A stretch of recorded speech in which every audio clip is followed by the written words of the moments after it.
All right. The title of this kind of webinar series is called Sharing Our Struggles and Successes. So, the idea of this, again, being a mentoring committee, is for us to share information regarding struggles and successes within the profession. But today we're going to be talking about AI in academia and beyond. And as I indicated, my name is George Davis from Virginia Tech. Our panelists today are Aleks Schaefer at Oklahoma State, Carola Grebitus, and Madhu Khanna from University of Illinois. Our first person to speak to us is Aleks, or just Aleks, has told me, an associate professor at Oklahoma State. He's a senior fellow of the National Center of Food and Ag Policy in Washington, D.C. He holds a Juris Doctor from University of Kansas and a PhD in Agriculture and Resource Economics from University of California at Davis. His research is at the intersection of law and economics in food and the agricultural sector, and he serves as the editor of Agriculture and Resource Economics Review, and is an associate editor for both the American Journal of Ag Econ and Agricultural Economics. So with that, Aleks, I'm going to turn it over to you, stop my sharing and give it to you. Cool. All right, are y'all seeing my screen? Yep. Okay, yeah, so I guess since this is sharing our struggles and successes, or whatever the title was, I'm not going to wax poetic about AI in a big picture level. I'm just going to be honest with you about how I have been using ChatGPT. All right, so, oops, let's see. Yeah, George said to share a little bit about ourselves, and so I'm from a tiny little town in Panhandle of Texas, and then Southwest Kansas. I went to a little Bible college in Wichita, Kansas, where they didn't have this thing called economics. So I'd never heard of economics, didn't know that was a thing. I majored in Spanish because that's what all the pretty girls were doing. And then I went on to law school thinking, you know, I'm going to save the world, focusing on international trade law. And pretty much as soon as I got to law school, I learned law school is really good at teaching you how to advocate for this side of something or this side of something. But it is really bad about the should, like the objective should. If we want to make the world a better place, what should we do? And so at law school, kind of I finally learned what economics was, and as I was doing my law classes, I was frantically taking all of these calculus classes to try to gear up because apparently my Spanish degree wasn't good enough for admission to a PhD program. So taking all these calculus classes, graduated law school, took the bar exam, and then the very next week I started my PhD program. And man, I'm glad I did, right? I've gotten to go all over. So my first job was at the World Bank, and then I was a professor in London for a while, Michigan State for a while, and then finally kind of back home to my part of the world, Oklahoma State.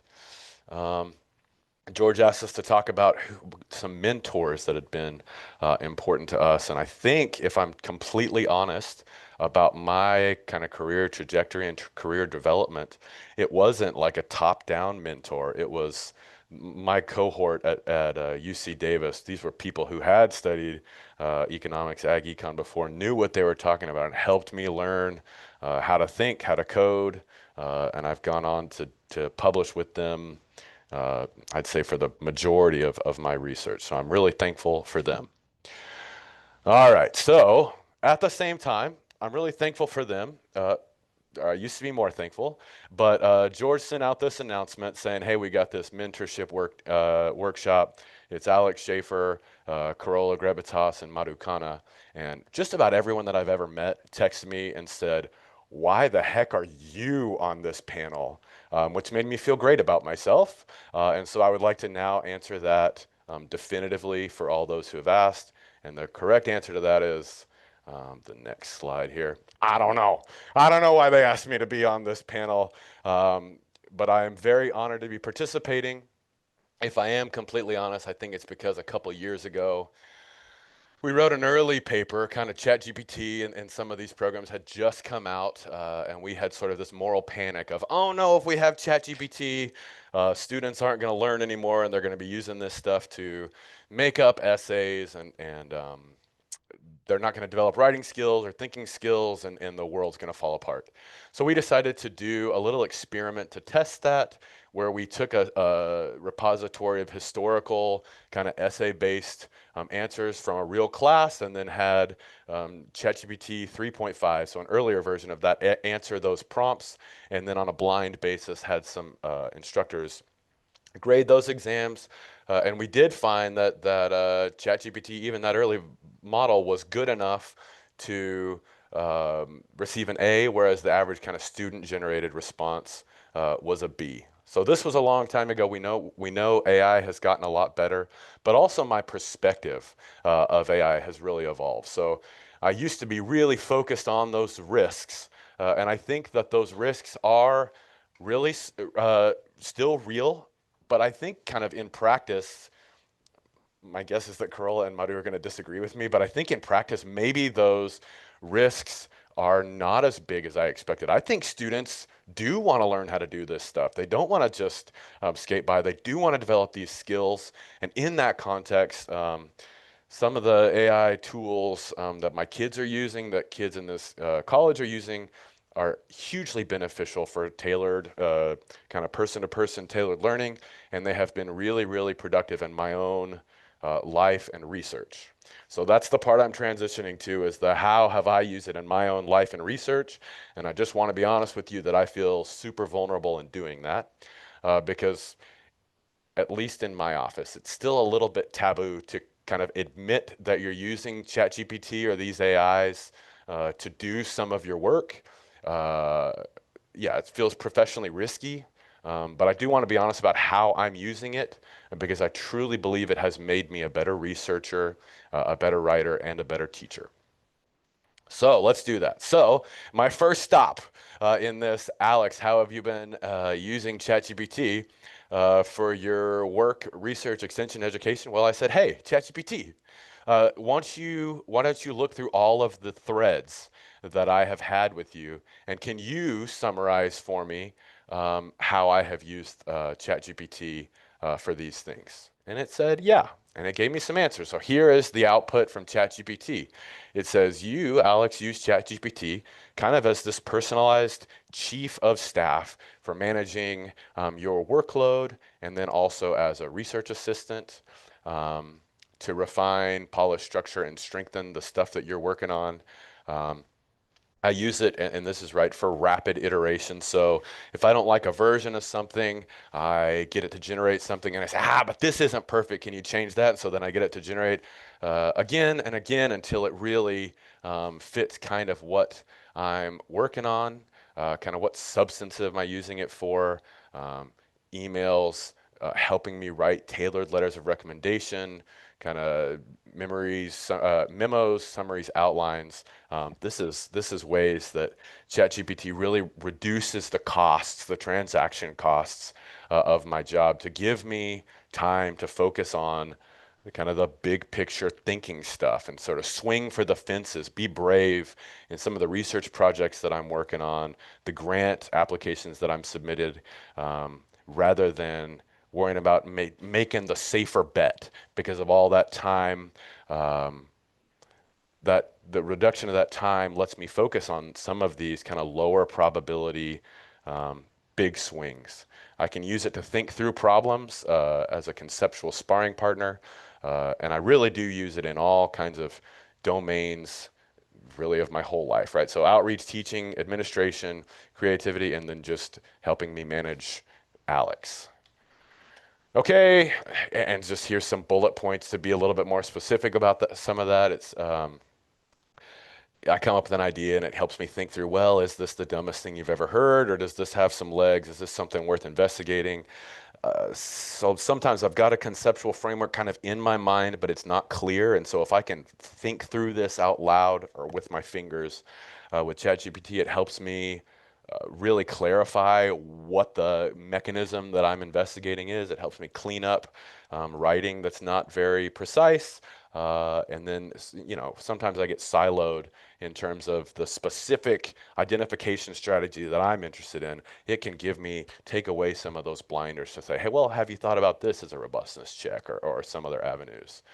Teaching, it helps me design. So if I say I want to hit this topics, it helps me think through how can I weave these things together in a way that kids aren't going to be like, all right, how does this fit with this? How does this fit with this? If I've got a really complex idea, it helps me sort of put it in a way that a novice can understand. If I want to bring some of these topics to the real world or make it a little more tangible to the kids, it helps me generate games or policy scenarios that we can practice in class. If I have been using the same freaking multiple choice essays for the last 10 years, it helps me kind of spice those up a little bit, so that the kids that took my class last year aren't just copying the exam answers from the previous year. Um, Similar to the research thing, or the teaching thing, it helps me when I'm doing extension and outreach, um, phrase some of my research findings in a way that non-technical audiences both can understand but find valuable. And kind of from the array of stuff that I've got helps me develop just the specific talking points for interviews and panels. Professional communication and strategy is kind of where I use it the most here. So it helps me write my emails so that I don't sound as blunt as I really am in the real world. Sometimes if I just talk like I talk, it can really hurt some PhD students' feelings. And so ChatGPT helps me seem a little bit nicer, which is really valuable for all involved. Um, it helps with those letters of recommendation. I read somewhere a New York Times article or something that was like, no, the cost of this thing is the value of this thing. And I just disagree wholeheartedly. The value of this thing is the personalized nature of these letters of recommendation. And I can get through those things by just telling ChatGPT, these are the things that I know about the student. These are the things that I want to say. Can you put this in a way that's going to be valuable for whatever graduate program they're applying to or whatever job they're applying to? And it can help me fit all those things into a system that's workable. It gives me advice on career strategies. Should I be an associate editor of a 16th journal, or is that not a valuable career strategy? Um, a sounding board on administrative politics. And then a lot of people joke about ChatGPT being like always this cheerleader of whatever you say on there. It says, "Oh, what an insightful question! You're the smartest person that ever existed." And a lot of times that's annoying, but heck, sometimes it is just nice to hear that my question that I asked is the most insightful thing that I've heard that ChatGPT has heard today. So thanks, ChatGPT. Um, yeah, and then it helps me, like I said, take some of these bigger swings. So uh, I would never have put in. I'm working on a documentary right now that we got funded, where I'm getting to travel all over and do all this fun stuff, and I just never would have gotten the chance to do that because the probability of getting a successful grant application for something like that is so small. And the cost of doing that are so high that it just doesn't make kind of cost benefit sense. But when uh, artificial intelligence is able to lower some of those costs, you can take some of those bigger risks in the way of doing some of the stuff you want. It also helps me in my real life, like doing my fitness routines, marathon training. Um, hey, this part of my body is hurting. Am I terminally ill? That kind of stuff. I've had a midlife crisis, and so now I'm doing community theater, and it helps me kind of reconcile that in my mind. So it's been really helpful in my personal life as well. And then I guess I know I'm up against time, George, so I'm just almost done here.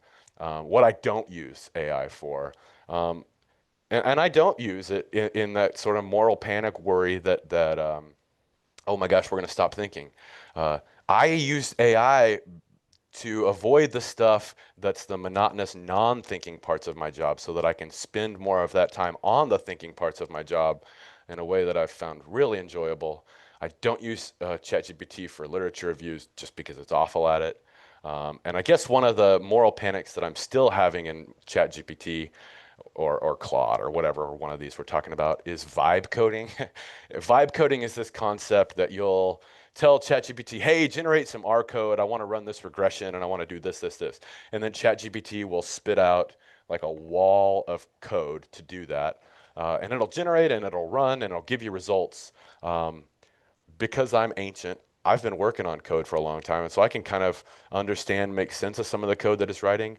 But a lot of my grad students are new to coding. They don't have this experience, and they're vibe coding, hey, will you do this for me? And they don't have a clue about what this code is doing or how to interpret the output that it's given you in a way that I think may, in 5 or 6 years, be really problematic for research.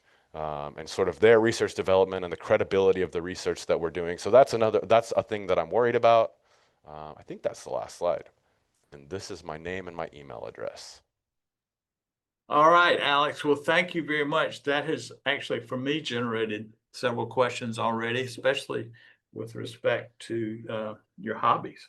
But we'll come back to that. And we got a couple of questions that have popped up in the chat, but again, we're saving those to the end. So thank you. If let's move on to Carola, who is our next presenter. Come on. So Carola Grebitus is a Dean's Council Distinguished Professor at Arizona State at the W.P. Carey School of Business.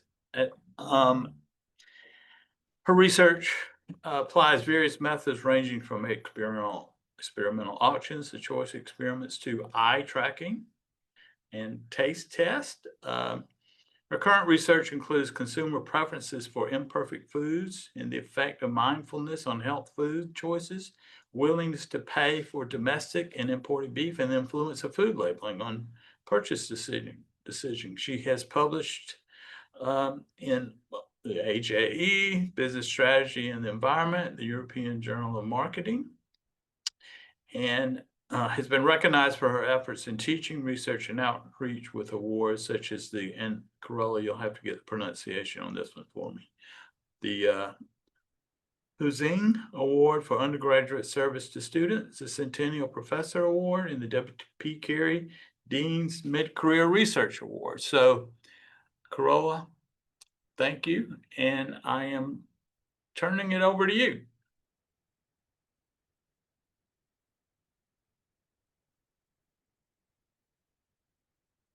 Thank you, George. Can you see the presentation? Yep, got it.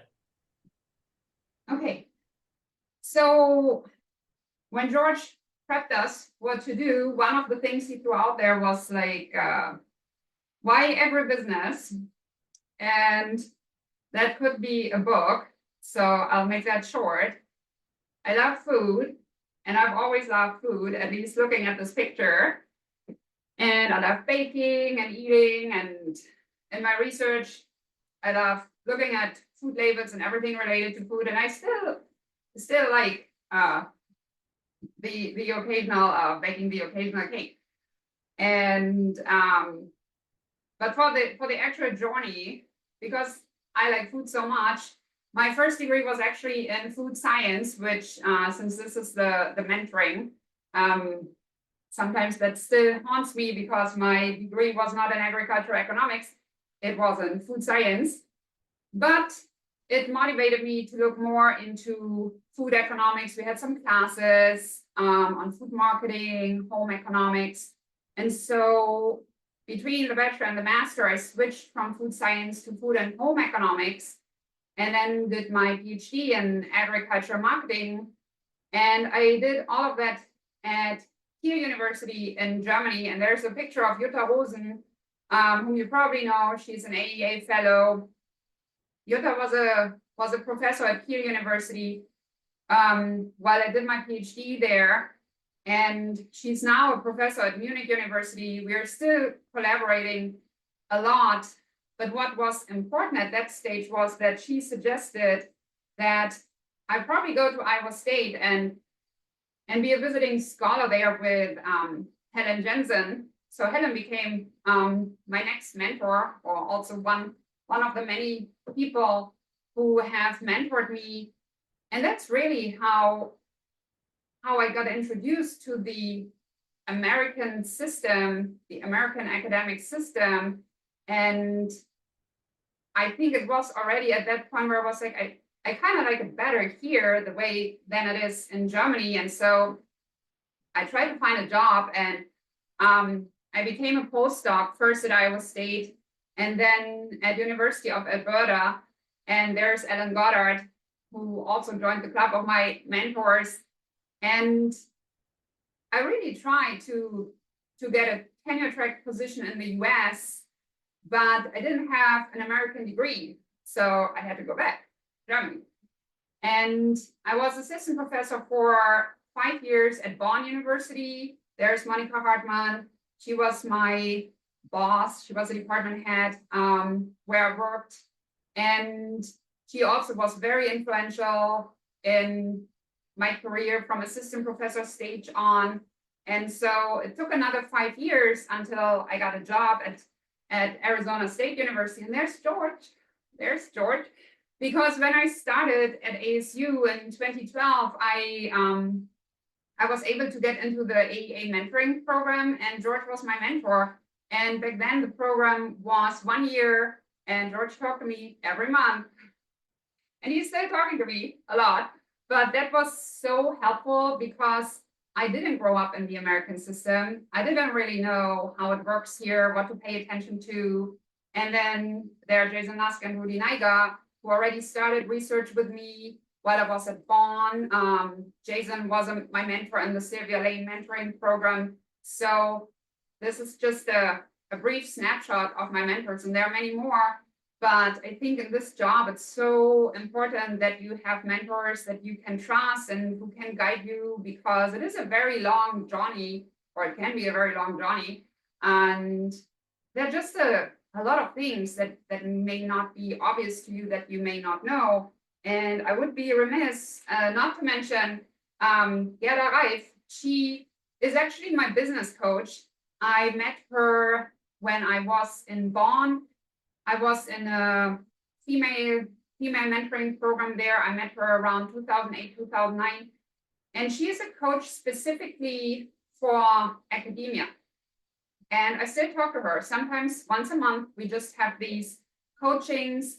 And I feel like there's always something. Like, for example, right now, I want to go on sabbatical next year, but I want it to be productive. So I have strategy meetings with her. And since this is the mentoring workshop, to me, that is so helpful. Like, she is not in my department. She's not even in the US, but she's specifically a coach for academia. She knows a lot about academia. And whenever I need some advice, I know I can get that from her. So wanted to give her a shout out. And with that, switching to AI, I started this research project in spring when Matt Rousseau, who's a longtime colleague, co-author, told me about this idea that he had. Like, could we just test LLMs, large language models, to see if we could use them kind of like participants, right? And so the first thing is, like, we're working on experiments. We do experimental economics. I don't want to put myself out of a job just by finding that I could just ask ChatGPT to give me a data set and then I don't have to do anything anymore. But what about all the benefits that we might get from kind of collaborating with LLMs to make our life easier? Probably do a pre-study. Maybe we could get bigger samples.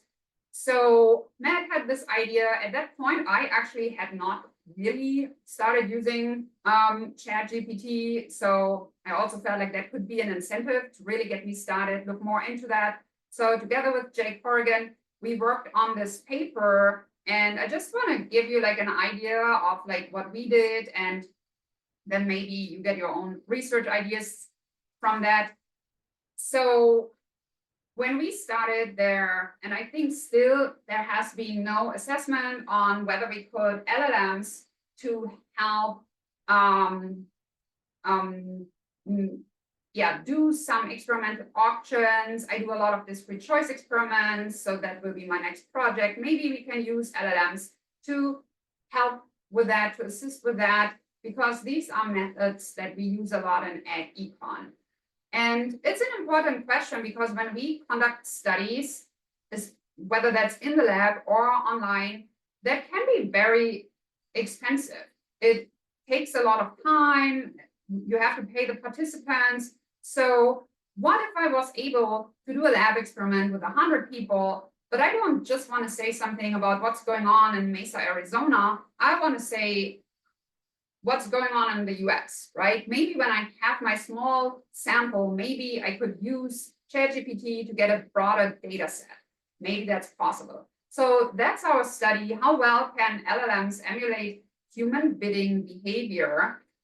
And among the research questions, we have a paper there, we have more research questions, but here I just want to focus on, can LLMs generate human-like bids without any reference data? Like, could I say, like, okay, I have a new, I have this water bottle, right? Like, what would participants across the US pay for this water bottle?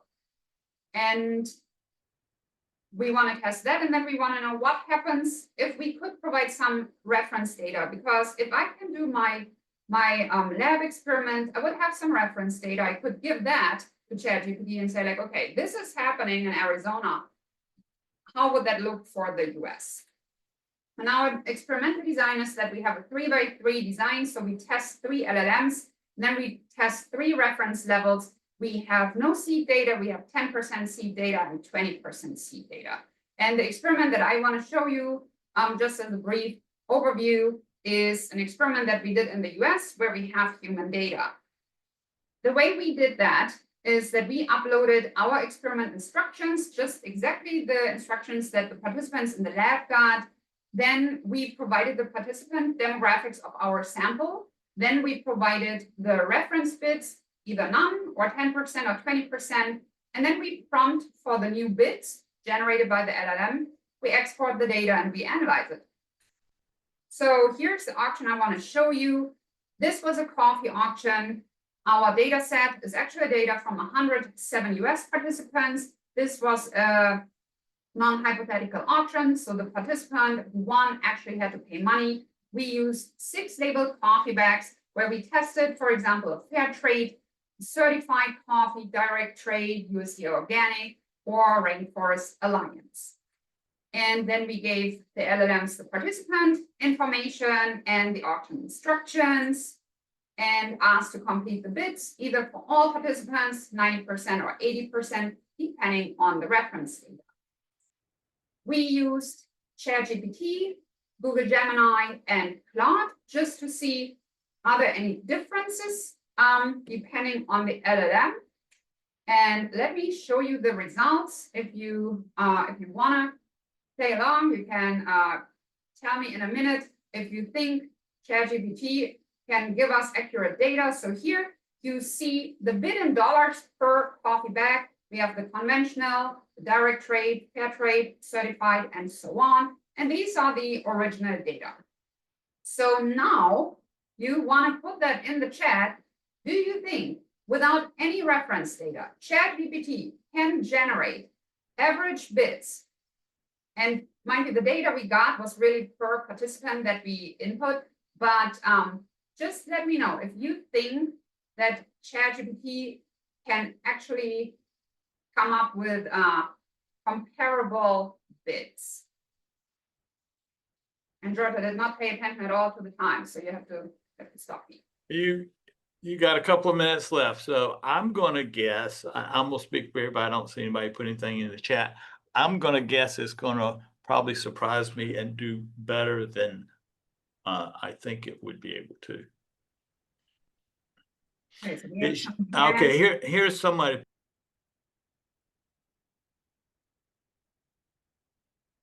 Okay, so what we heard, it would be a yes. Okay, so let me show you. Don't be disappointed. So it could not do that, okay? This is significantly different. So even if you just do that in your mind, if I give it 10% reference data, do you think it'll be better? Yes. So much better. So much better, right? So I don't have the data here. You can see it in the paper, but at one point we did not find much statistical difference anymore. Will that even improve if we give more data? So we tried 20% of the reference data. Not really a big difference there.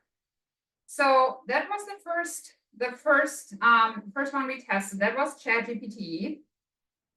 So here's Gemini, and Gemini was pretty similar. It can do it without any reference data, but once we gave the reference data, it got pretty accurate, right? 248 versus 244, for example. What do we have? 319 versus 313. Not huge differences. And the same we found for Claude, except Claude was way off. You know, if you want a good guess, do not go to Claude. Claude did not guess so well, but once it had like our reference data, it became much more accurate. And that's what we found overall, dramatic overbidding when not giving reference data. But once we gave some reference data, the LLM bits became quite similar. And whether that was 10 or 20% didn't seem to matter much. We did more tests. We also had an experiment with apples. The results were pretty similar. So overall, our conclusion from this was, if we give a small amount of reference data and demographic characteristics, then the LLMs are actually capable of generating bits that approximate human bits. We don't want to put ourselves out of work. So what we are thinking is more like, maybe we can use this for pre-tests or pilot studies for our own research. For example, when I generate designs for discrete choice experiments, I usually need a lot of pre-testing, and I may not always have the budget to do that. So obviously this requires much more testing than what we did here with this exercise. But if we could be sure that this actually works, it could help us a lot with that. It could help for grant proposals where you just want to say, this idea is worth funding to have an actual human sample. You know, it's probably a question worth investing in. We could potentially use it to increase sample size, to go from a regional to a national study. Could we even go from a national to an international study? So overall, I found this really interesting. It helped me to get used to the technology and to think like, how can I use this in my own research? How can I make my own research better? And I feel like with every research project I do, once it's done, we send it out to the reviewers. We got so many comments, and I came to find that there's so much more that I don't know about AI and LLMs. So now I'm collaborating with a computer scientist just to know more and learn more and have more certainty about what we're doing. But for me, to have a starting point to get going with this, it was incredibly helpful. And that concludes my presentation here. If you're interested in the paper, it's on SSRN. And yeah, I'll be curious to see what you all will come up with when it comes to AI. All right. Well, thank you, Carola. That's quite fascinating, I tell you. And I look forward to questions about that, because I'm sure there are several. So we're going to move on to our final speaker, who is Madhu Khanna, which, and again, I have to, I don't know which one y'all are seeing. Are y'all seeing the full screen? There you go. So Madhu is the ACES Distinguished Professor of Environmental Economics in the Department of Ag and Consumer Economics, and the Alvin H. Baum Family Chair and Director of Institute of Sustainability, Energy, and Environment at University of Illinois at Urbana-Champaign. Her research is at the intersection of agricultural, energy, and environmental economics. She has served on the US EPA Science Advisory Board for 10 years and is a chair, member of panels and advisory committees for NEFA, USPA, NSF, and the National Academy of Science. She's also served on the board of directors of the Ag and Applied Economics Association and Association of Environmental Resource Economics. She is, as many of you know, she's a fellow of the association, and she's also a past president. She's also a fellow of the European Association as well, and she's a member of the board of directors of International Association of Agricultural Economics and the International Consortium of Applied Bioeconomy Research. So, Madhu, thank you for joining us, and I will turn it over to you. Thanks, George, and thanks for this opportunity to be here, and thank you all for listening in. Let me just share my screen here. So my interactions with AI are different. I'm interested in studying why farmers would want to use AI technologies. And I'm going to describe to you a little bit of how I got into this area of research. But before that, just a little bit of my own personal journey. It started about, literally about 36 years ago. So when I was looking around for a PhD program and was in Berkeley, thinking I had applied to the Department of Economics, met a professor there who directed me towards ag and resource economics that I did not know about. That was, prior to the internet. So at the risk of aging myself, I mean, 1989, 1990 was before the internet was there. And so there was no easy way to search around, and there was a lot of word of mouth and learning from people.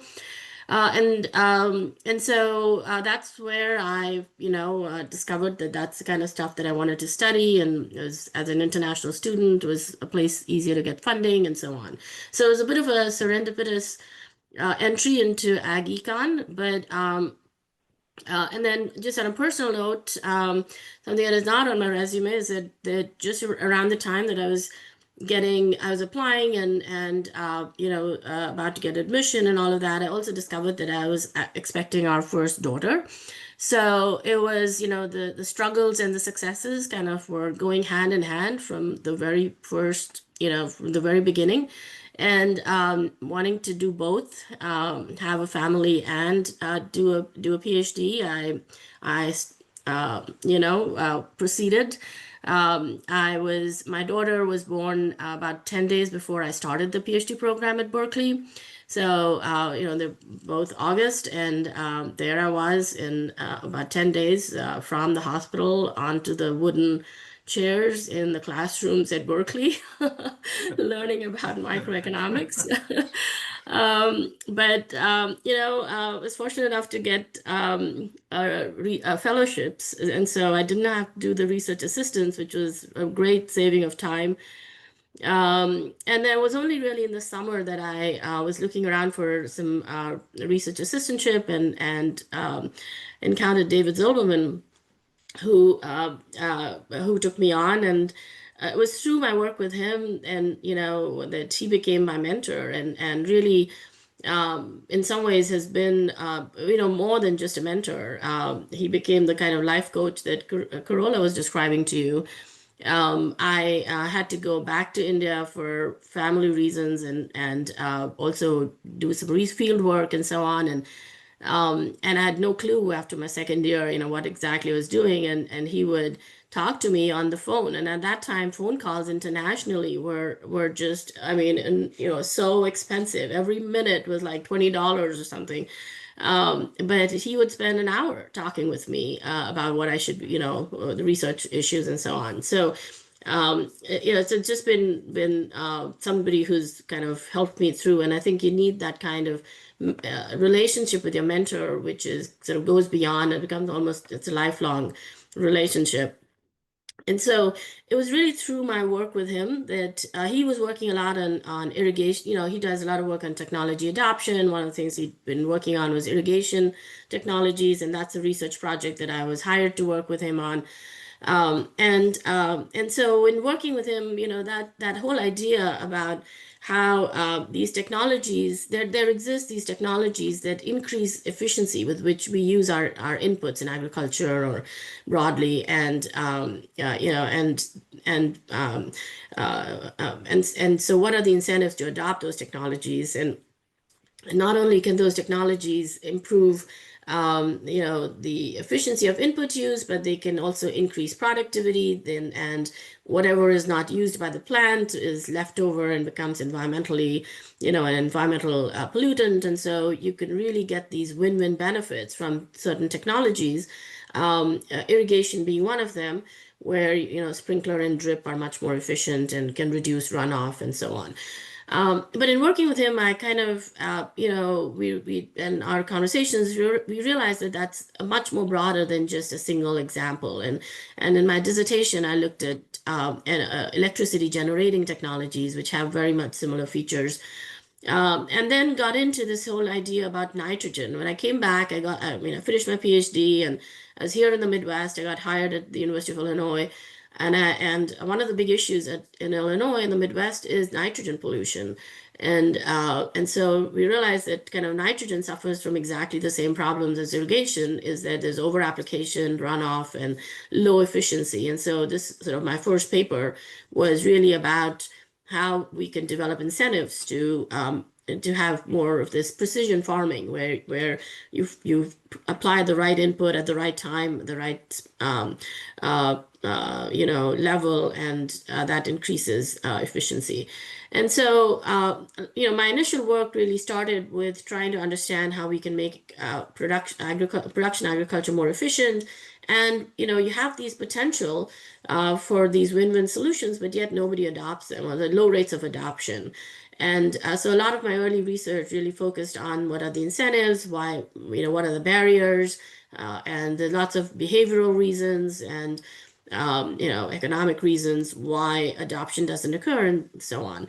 But then precision farming in general, while it sort of initially started to take off in the Midwest in the 1995s or so, with the development and application of GPS technology and so on, it then kind of stalled. And one of the reasons it stalled was because even though we had all this big potential to gather huge amounts of data, and you know, make all these maps, and we even had the technology to apply inputs at variable rates across the field, we really lacked the information to be able to analyze all that data that we were getting and do high-speed computational analysis with it, and then make predictions and recommendations that would really make a difference in terms of how crop management was being done.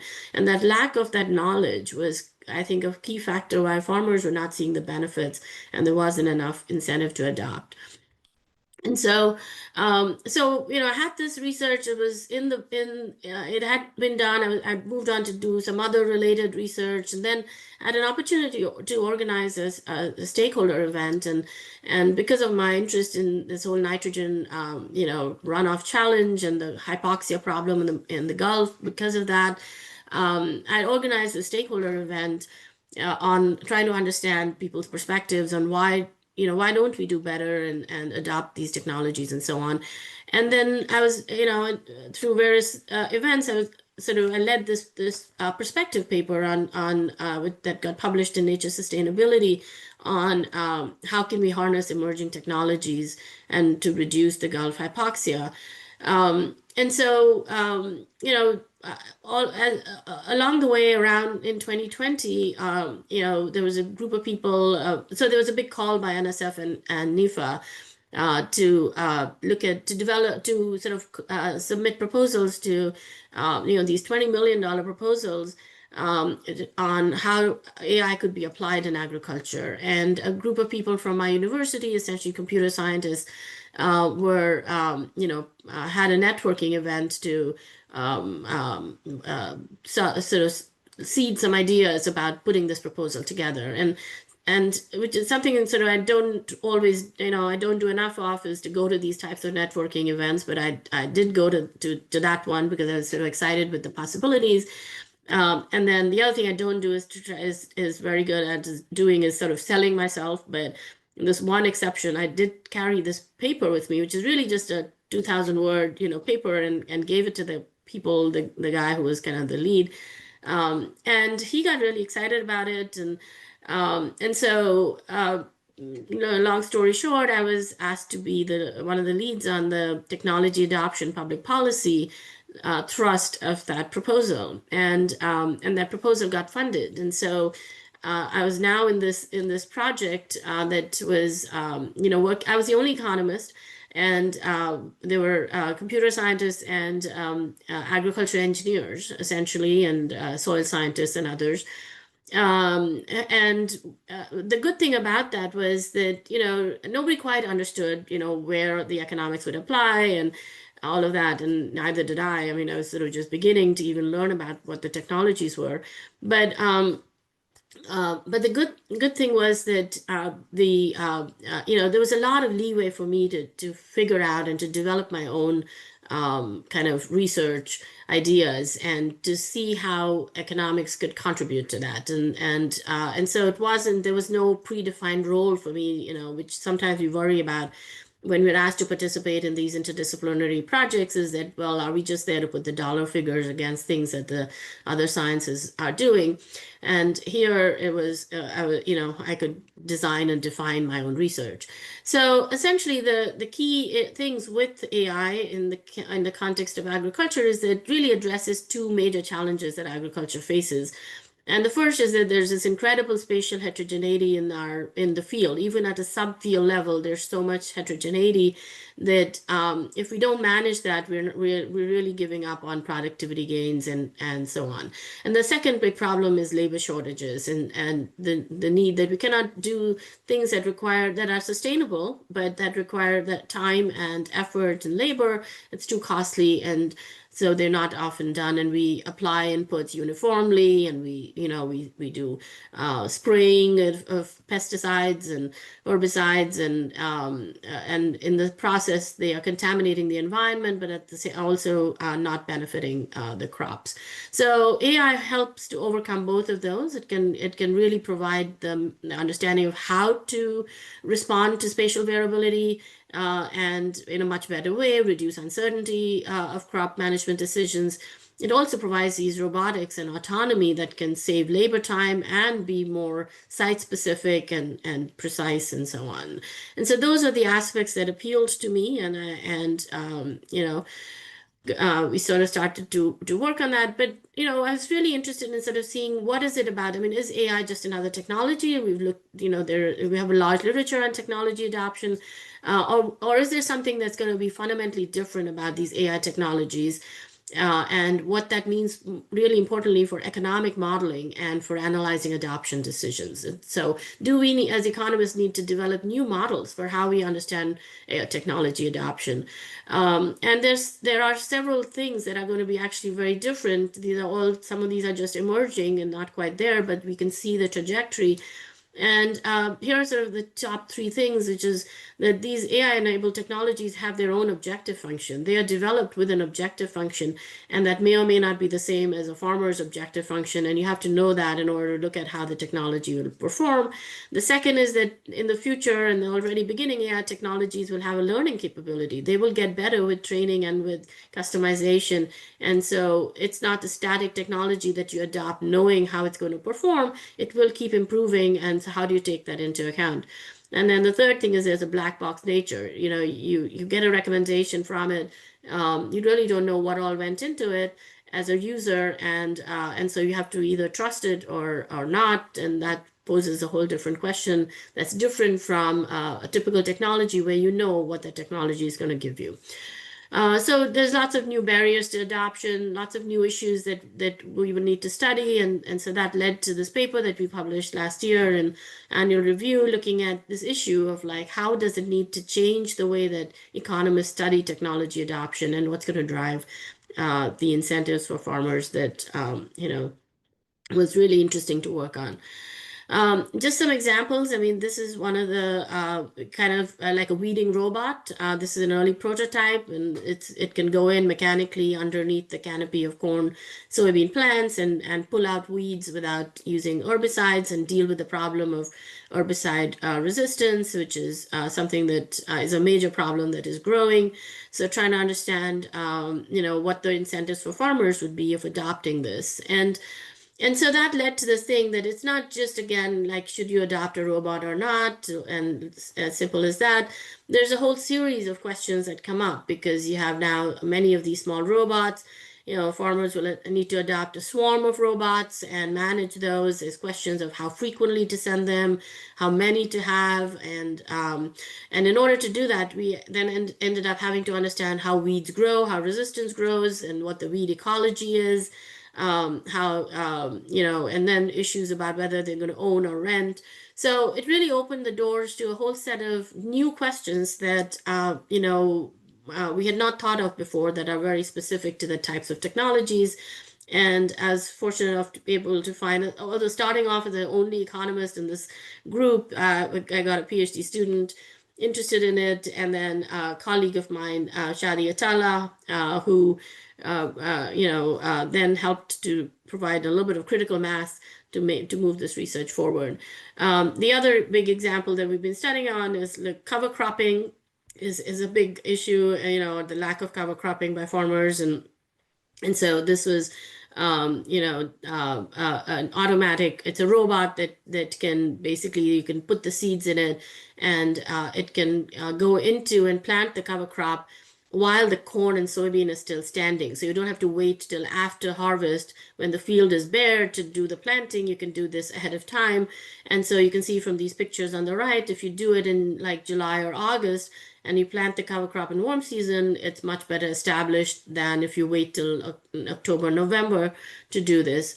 And similarly, there are drones and so a lot of these technologies are being developed here, and it really working with these, the scientists who were developing this helped to understand what the issues were, the benefits and the costs and so on. And that could then, we could look at that and develop some experiments, doing choice experiments with farmers and some economic modeling to understand incentives to adopt these new technologies. So in general, I mean, for people who are sort of thinking about the future of what's going to come, down the pike for agriculture, this is, just like AI is becoming pervasive everywhere, it's going to be important in agriculture. And we're really at the very beginning on the left-hand side of that graph in terms of, from precision farming to being able to use robotics and remote sensing to, making, using, and even using these kind of LLMs to guide farmers. So they're crop wizards that are being developed that can help farmers, like a chat GPT for farmers, that can help them get information quickly. But then it's going to go into supply chain traceability, which will allow much better, labeling, because you can actually trace exactly how the crop was produced from the beginning and to the consumer, much more easily. Digital twins, which can allow people to map, the actual physical field with a virtual field on the computer, and you can actually make interventions on the computer and then try them out on the field and so on. So there's just incredible amount of potential to be able to use these, and lots of questions about, is this going to improve sustainability of agriculture from an environmental perspective? And what does that mean for policy?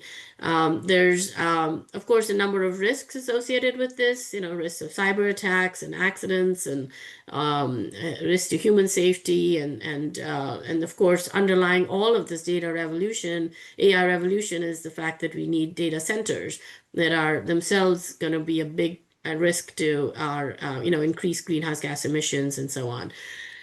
So just to conclude, from just, I guess from a mentoring perspective, I think what led me to be able to kind of, make an inroad in this and get involved in this research was sort of an interest in interdisciplinary research and an openness to do that. And, as economists, I feel like while we can really bring economic frameworks, but unless we have an understanding of the technology that we want to study and how it's really going to function and so on, and it's really hard to kind of apply economics in the abstract. And so what's exciting for me is to have a front seat at the table where these discussions are taking place, so I can actually understand what the reality is, and then see how I can develop economic models around that. The other interesting thing is that you really can see how economics can contribute to the discussion that engineers would not think of by themselves. I mean, engineers are very good at doing economic analysis, but they miss a lot of the behavior side of things. And what our research, with these papers here, shows that you can get things completely wrong if you ignore the way human behavior is going to interact with the technology. So there's real value that we can bring as economists, and so I'd like to encourage those of you who are thinking about areas to work on, to really see how you can participate in some of these interdisciplinary discussions and participate in that. This is also different from what a lot of people do. So it's not everybody is comfortable. A lot of our economic research is focused upon on using historical data, time series and panel data, and trying to understand, why things happen the way they did. But really, when we're looking at things that are coming up, that are new technologies that are in the process of being developed, that are not even out there yet, we have to be thinking about how we model ex-ante choices. It's very forward-looking research, which is very risky and often makes people very uncomfortable, but it's also exciting research, and I think that economists can contribute a lot to that, because if we don't do it, somebody else is going to do it, and they'll probably get it wrong, and what's the point of looking at things 30 years later and saying it should have been done differently? Instead of being now and saying this is how we should be having policy, these are the things we need to watch out for, because they're going to be the ones that are going to discourage adoption. So and it opens the doors to new contributions we can make in our own field. So it's not just contributions to other disciplines, but these really require new things that we hadn't encountered with existing choices that are available. And so there's really opportunity to do something really novel that can even inform our own discipline. And so some of the things we're working on now is how it's not just individual decision making, but there's farmer to farmer learning, especially with new technologies, peer effects, and then farmer robot interactions, and how those are going to work in the future, and using new tools like agent-based modeling to go beyond what we can do within the constraints of economic models. So I'll stop with that. Thanks. All right. Well, thank you very much, Madhu. I was especially interested in your weeding robot, having grown up on a farm where I weeded cotton by hand. So my dad had a weeding child. So anyway, we are right at the end of the hour. I think we have a few questions here in the chat. So let me and I think this one came about, Aleks, if you're still here, one of the panelists, could you share how they chose between, well, before I answer that, I think, let me back up and try to tie all this together. I think the common theme you see throughout all of this is shifts in production functions. Aleks talked about how it shifted his production function in terms of his day-to-day work. Carola talked about how it could shift a production function in terms of actually research, in terms of getting pilot data, and obviously Madhu, it shift production functions for farmers. And there's just so many different aspects of this that come into play. So it's going to affect, basically everything. So let me ask this question. Could the panelists share, and I think Alex, maybe you can speak this one, how they choose between AI, ChatGPT, Google, et cetera, the different platforms. How do can you speak to that? Only poorly, in that I used ChatGPT because it was the first big one. And so I started playing around with that one and got a subscription to it. And so that's the one I use. I've played around with the other ones on a free basis, and they give just about identical answers when you give them similar prompts. So to me, it hasn't been much difference. So, and I think Carola gave a little bit of evidence that not in her context, there was some difference, right, Carola? Yes, we found that at least without the seed data that we provided, Claude was a lot less good. Well, the results were very poor. And we also found that because we gave all our instructions and we had a protocol of like how we did everything step by step, but how we would provide the data, how we would get the data back. And that really worked the best with ChatGPT, like especially with Claude, like it would stop in the middle, you would have to start over or things like that. It just wasn't as smooth. So here at ASU, I was also able to get the ChatGPT version that ASU uses. I think it's pretty much the same, but it just says ASU. And so that is what I have then continued using because it just seemed that it was a little bit better than the other two.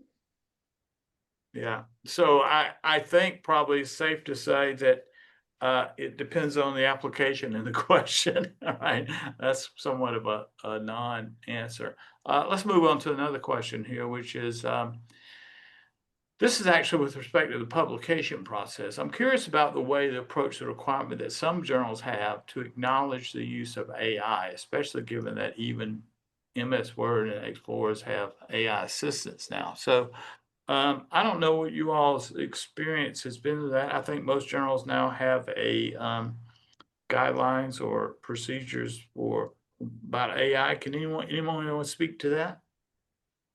I know, Alex, you're an editor, as am I. So, Alex, maybe you can speak. How are you all handling that?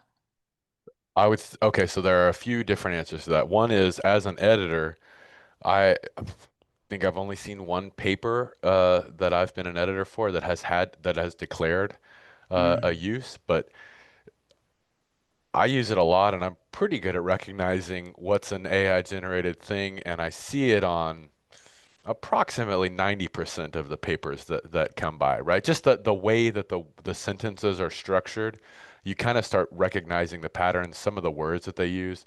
And gosh, I've been seeing those words show up a lot more frequently in 2024, 2025 than before. In terms of how I have registered it, some of the reviews that or the AI declaration requirements usually say if you've used it for a substantive part of the paper, you need to declare it. And I guess I don't see kind of rephrasing and that type of thing as a substantive use. It's more of a grammatical use, and so I tend to not declare it either. Yeah, yeah, yeah. I think as I think Mata may have mentioned, and that as it gets more and more sophisticated, I suspect it's going to get harder and harder, right, to tell the structure, the repetition of the words, etc. So here's one that I'm sure we can close up and answer very quickly. What would be considered an unethical use of AI?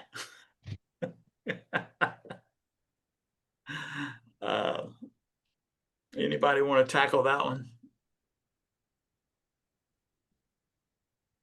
I'll tell you what I heard. I heard someone who said that they were using it to write papers, and the way they were using it was they would basically do a reverse process. A lot of times you'll see papers and you get Copilot or something to create a PowerPoint, right, from the paper. They were doing it in reverse. That is, they were basically creating a PowerPoint with bullets and then saying write a paper. Now, this was in a different discipline, right? I think it would be very, very hard to do that in economics. But Carola, I'm gonna push you on this, right? Because obviously, you know, you can ask it for willingness to pay. It seems like the next logical state would be, okay, write it up for me. Yeah, I think kind of like where we are trying to test, could you use it? Unethical to me would be immediately if you just use it to generate data and then you pretend that was a human subject. That's human data, and not declare that, then that is obviously fraud, and that would be unethical. I think if you declared it, if you said, I'm testing this question with a sample of 1,000, but I use ChatGPT to get me the data, which is kind of why we are writing the paper, right? And when we look at the results that we got without any reference data, we see that that's not reflecting what you would get with an actual experiment. So there would be no value in that data. Yeah, Madhu, I, you know, given your stature in the profession, I would be interested in your perspective on that, you know, in terms of, you know, being on the boards, and what are you hearing? Are y'all having conversations about that? Well, I'm actually not on the board now, and I don't think, you know, I don't think AI is, I'm on other boards, but I don't think AI is kind of, or issues with AI have kind of made it to those boardroom discussions. Yeah, I mean, I think, you know, there is potential for unethical use if you're, you know, using AI to write a paper or do a literature review and claiming it's your own work. But I guess I'm sort of curious to know from Carola and Aleks, who use AI much more for research. And my experience has been that you know, even if you use AI to do some background research, there's still so much you have to do yourself. It's never enough, and it's because all it can do is to spit out what's already out there, and it's really most of the stuff that we're doing is going a little bit beyond what's out there in terms of you know, drawing insights and things like that. So so whether, you know, you can do it, but I don't know, you know, how publishable those pieces would be. But certainly I think the question is really for when students do it, how do you distinguish between what was an AI generated versus generated by a human? And I think there are some software and all now to be able to test that. So there may be ways to prevent it. Yeah. Well, I want to be sensitive to everybody's time. We're about 15 minutes over. So I want to thank all of our panelists for very insightful presentations across a wide range, from personal use to research to modest implications for agricultural productivity. I think it's very useful. I'm sure this will be the last conversation we'll ever have on AI going forward. So I'm glad we were able to settle all this. If anybody has any questions or comments, in all seriousness, please feel free to email me, George Davis at VT, and I will get you hooked up with Aleks or Carola or Madhu to answer the questions. So anyway, thank you all again very much, and I hope you will have a wonderful weekend. Thanks. Thank you, everyone. Yeah. Good weekend.